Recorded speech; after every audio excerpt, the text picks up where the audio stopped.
All right, everyone. Thanks for hanging in there with me. This is the last part of our lecture. It's going to be a quick one. We're going to talk about problems of development.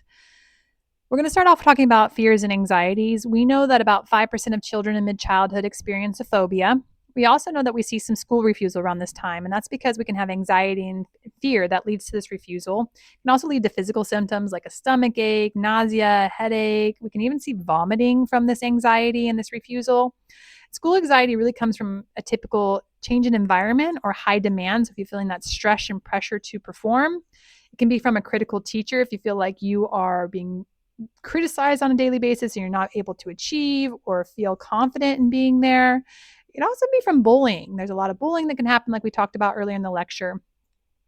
Childhood anxieties tend to be more common in extreme and harsh living conditions. So if you have a harder life as a child, you're more likely to be anxious. So just to share some phobias with you, you can have a fear of planes, that is called aerophobia. Fear of lightning would be astrophobia. Fear of trees would be dendrophobia. Fear of birds would be ornithopobia. Ornithopia. Just to give you some examples, there are lots of phobias out there. If you are curious, I encourage you to go do some more research, but we do see 5% prevalence at this age group. We also see sexual abuse being something to think about. Typical rates, 18% of girls and 8% of boys during childhood and adolescence will experience some type of sexual abuse. That is a very high number.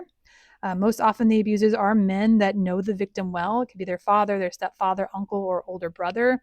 They use a lot of tactics in order to be successful in their pursuits of these children, deception, bribery, verbal intimidation, and physical force.